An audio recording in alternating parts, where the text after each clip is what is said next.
इस वक्त पूरी दुनिया में माइक्रो ब्लॉगिंग साइट ट्विटर की चर्चा बहुत जोरों शोरों से चल रही है। दुनिया के सबसे अमीर शख्स एलन मस्क ने ट्विटर को $44 बिलियन में खरीद लिया है। इंडियन रुपीस में यह अमाउंट लगभग 3,368 रुपये के आसपास पड़ता है। ट्विटर का मालिक बनते ही एलन मस्क ने कहा कि वो इसमें कई सारे चेंजेस लेके आएंगे। उन्होंने कहा कि फेक अकाउंट के खिलाफ वो कड़ी कार्रवाई करेंगे। ट्विटर में ऑथेंटिक चेकमार्क मिलना जो ट्विटर यूजर्स का ड्रीम होता है, उसमें एलन मस्क का कहना है कि सभी यूजर्स को ब्लू टिक देके ऑथेंटिक किया जाएगा। इसके साथ ही एडिट बटन का ऑप्शन भी ट्विटर यूजर्स को दिया जाएगा। एलन मस्क ने डील की घोषणा के बाद एक बयान जारी किया। उन्होंने कहा कि फ्री स्पीच किसी भी लोकतंत्र का आधार होता है और ट्विटर डिजिटल टाउन स्क्वायर है जिसे मानवता के बेहतर भविष्य के लिए महत्वपूर्ण चर्चाओं का केंद्र बनाया जाएगा। उन्होंने अपने बयान में आगे कहा कि मैं ट्विटर को पहले से बेहतर बनाऊंगा, इसमें नए फीचर्स लाए जाएंगे, इससे लोगों का विश्वास बढ़ेगा। ट्विटर में जबरदस्त क्षमता है, मैं इसे अनलॉक करने के लिए कंपनी और यूजर्स के साथ काम के लिए उत्सुक हूँ। सोशल मीडिया प्लेटफॉर्म के रूप में 2013 में आने के बाद ट्विटर एक पब्लिक कंपनी बन गई थी। इसके को-फाउंडर जैक डॉर्सी ने कभी भी कंपनी पर व्यक्तिगत मालिकाना हक नहीं जताया।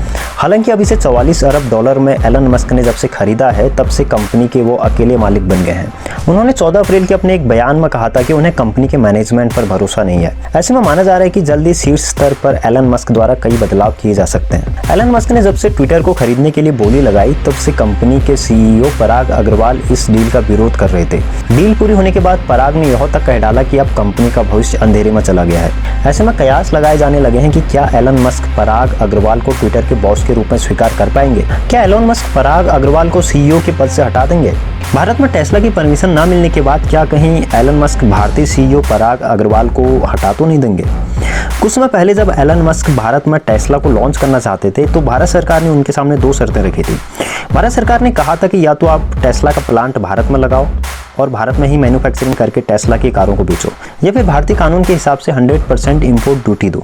लेकिन एलन मस्क इसमें से किसी पर भी एग्री नहीं हुए थे। वो चाहते थे कि भारत टेस्ला के लिए इंपोर्ट ड्यूटी रिड्यूस कर दे, लेकिन भारत सरकार ने ऐसा करने से साफ मना कर दिया था। तो क्या अब एलन मस्क ट्विटर का मालिक बनने के बाद एग्जिस्टिंग CEO पराग अग्रवाल को हटा देंगे? मोस्टली ऐसा नहीं होता है कि अगर कंपनी सेल हो जाए तो कंपनी के CEO को भी हटा दिया जाए। किसी को भी उसके पास्ट परफॉर्मेंस और फ्यूचर विजन के अकॉर्डिंग रखा या हटाया जाता है। अगर कोई CEO कंपनी के लॉन्ग टर्म विजन को मैच करने का पोटेंशियल रखता है तो उसके हटने का कोई रीजन नहीं बनता।